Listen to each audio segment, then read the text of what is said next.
हाय सर्वांना, पुन्हा एकदा स्वागत आहे तुमचं माझ्या नवीन ब्लॉगमध्ये.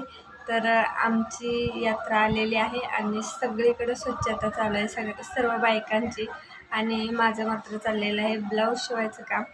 तर यात्रेमुळं ब्लाऊज एवढे आलेत की मला जरासुद्धा स्वच्छता करायला टाईम नाही. यात्रा 8 दिवस आहे. आज शुक्रवार आहे, तर पुढच्या शुक्रवारी यात्रा आहे.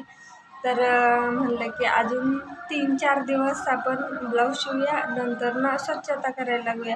स्वच्छता काय माझ्याकडं फारशी नाही, म्हणजे 2 दिवसामध्ये होऊन जाते.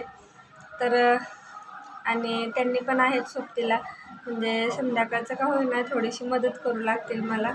नंतर ना आरुष आहेच, छोटी छोटी कामं आरुष करतोच पाहिजे. तर चला की म्हणलं तुमच्याशी शेअर करावं. एवढे ब्लाऊज आहेत ना, त्यातला आता सर्व घरं स्वच्छ करून घेतली.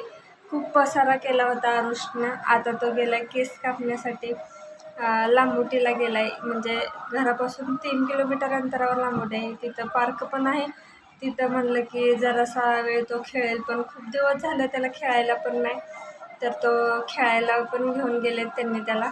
आणि केस पण कापायचे आहेत त्याची. सकाळी पण नेला होता, पण दुकान बंद होतं त्याच्यामुळे माघाऱ्याला आता गेला आहे तो. तर घर पूर्ण रिकामं वाटते ती नसल्यावरती. तर मला पण काही काम सुचेना. घरं वगैरे स्वच्छ केली. स्वयंपाकाला तर काही जास्त वेळ लागत नाही, दोघांचा स्वयंपाक. आरुष तर किती खाणार. मग एक तास, फुल 1 तास दिला ना, सगळं काम ओके होतं स्वयंपाकाचं.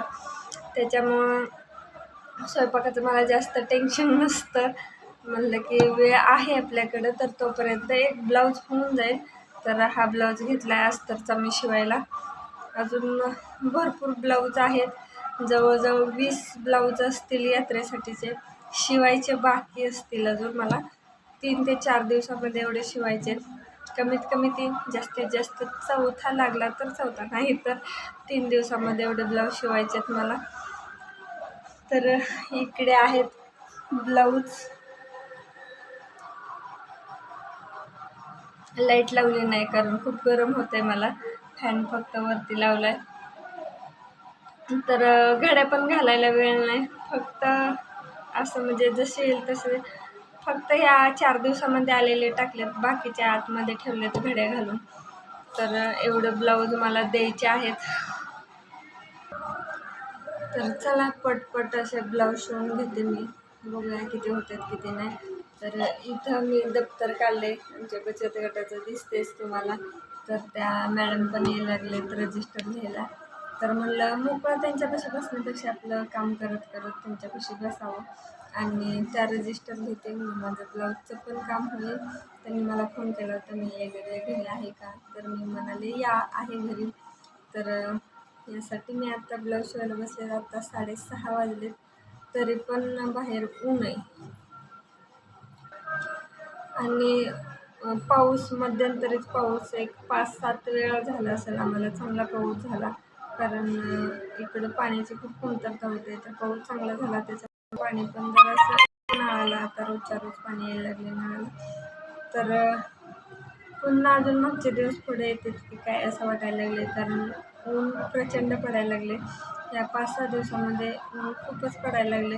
24-25ला पण खूप चांगला पाऊस झाला. रोहिणी नक्षत्र निघालेलं. रोहिणी नक्षत्राच्या सुरुवातीलाच खूप छान पाऊस झाला.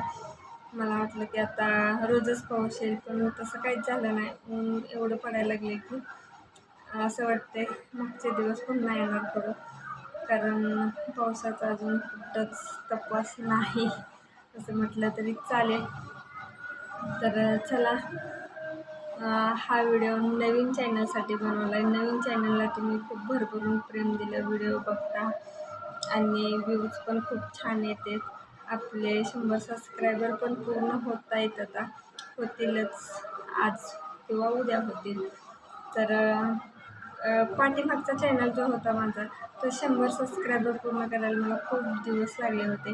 तर हा चॅनल त्याच्यापेक्षा लवकर 100 सबस्क्रायबर माझे पूर्ण झाले. त्याबद्दल मनापासून तुमचे खूप खूप धन्यवाद. असेच व्हिडिओ पाहत जावा. जास्तीत जास्त सपोर्ट करा या चॅनलला. कारण पहिल्या चॅनलला तसं मी व्हिडिओ टाकला, मॉनिटाईज झाला, पेमेंट नाही आलं असं तसं. तर त्याच्यामुळं काही लोकांना खूप आनंद झाला. तर पेमेंट नाही आलं म्हणून झाला.